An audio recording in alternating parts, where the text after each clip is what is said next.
Having a family member or close friend go missing is one of the worst situations imaginable. The haunting uncertainty about where they are or what's happening to them is almost impossible to shake off. It's a nightmare no one wants to live. Lewis Jordan, a dock worker and fisherman from South Carolina, often spent long periods of time at sea. Though his job required it, he genuinely did enjoy the solitude his boat offered.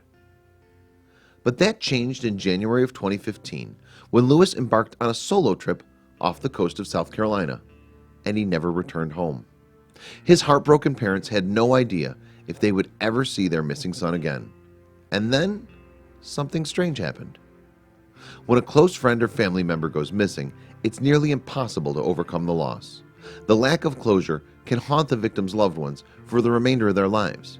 So when a middle-aged fisherman named Lewis Jordan mysteriously disappeared at sea one fateful day, his family braced themselves for a lifetime of unresolved heartbreak. Would they ever see their son again? Lewis was a 37-year-old fisherman and dock worker from South Carolina who loved being out at sea. It wasn't unusual for him to make solo journeys far out into the ocean to enjoy the solitude his boat offered. He embarked on one such trip in January of 2015, heading out off the coast of South Carolina all by himself. Lewis told his family he was going to be home later that same evening, but he never came back. His parents were sure he decided to spend an extra day out at sea without telling them, but then a week passed with no word from their son. When Lewis missed his mother's birthday, his parents knew something wasn't right. Lewis's parents decided they needed to take some kind of action to help locate their son. They began passing out flyers along the coast, hoping someone had seen him. They also started monitoring a list of dead bodies that washed onto the Carolina shores, praying that Lewis wasn't one of them. Lewis's family held on hope for as long as they could. However, after 2 straight months, they started to come to terms with the fact that he may never return home. His mother hung up photos of him and his boat as a memorial. His parents were almost sure they'd lost their son. Even though friends and family weren't certain of Lewis's whereabouts, several of them held memorial services in his honor. They all knew the odds of him returning after 2 months at sea were slim to none. They celebrated a very somber Easter that year.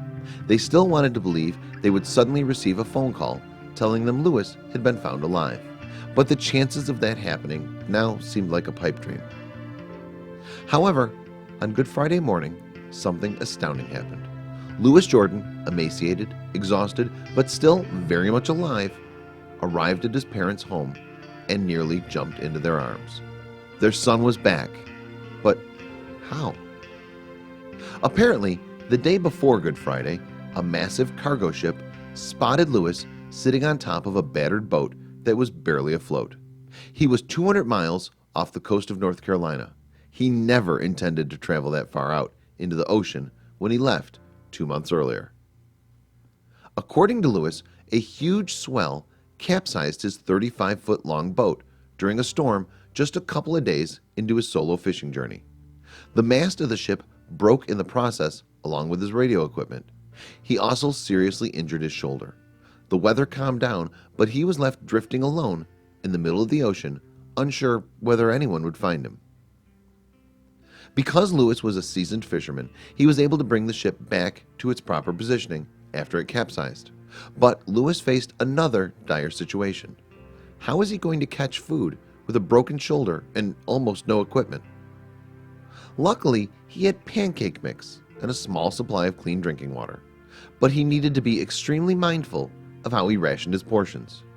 He used his boat's stove, which still worked, to cook the pancakes, and he managed to catch a few fish using a small net. Lewis also needed to bail water out of his boat frequently to keep it afloat. It suffered a lot of damage in the storm and would take on water throughout the day. Lewis managed to remove the seawater, and he also began to collect rainwater to drink. Using his expertise, Lewis was able to construct a makeshift mast and sail. Unfortunately, the ocean's currents were too strong for the mast to do any significant work, but the wind did help to move the vessel, albeit slowly. According to Lewis, one of the most important items he had with him was a copy of the Bible. He read it over and over again cover to cover. Hope was offered to him in the form of gospels, prayers, and stories. He prayed every day, hoping it would help him reach safety. On the day Lewis was saved, he was standing atop his vessel, waving his arms like a madman and screaming at the top of his lungs. At 1:30 p.m. on the day before Good Friday, the Coast Guard received a call that the Houston Express, a massive cargo ship, picked up a stranded sailor. Lewis Jordan was saved. Once back on land, Lewis was flown to a hospital in Norfolk, Virginia. However, he refused treatment once he got there, despite the fact he had a broken shoulder and was severely dehydrated. He wanted nothing more than to reunite with his family as quickly as possible. The Coast Guard called Lewis's family to make sure they'd be home when he returned. The family was dumbfounded by the phone call. They had almost entirely given up hope, but now their prayers had just been answered. Lewis and his family had an emotional reunion as soon as he arrived. Watching their son walk into the room alive and well was the greatest moment of their lives. They embraced each other for what felt like an eternity, and then they sat down and ate a delicious Easter dinner. What is Lewis going to do now that he's back on land? He's not entirely sure. He's currently living with his parents and taking things day by day. Right now, he's just glad to be alive, and so is everyone else. Even the most seasoned fisherman can run into trouble out at sea, but Lewis's will to survive was what allowed him to reunite with his hopeful parents. Share this amazing story with your friends.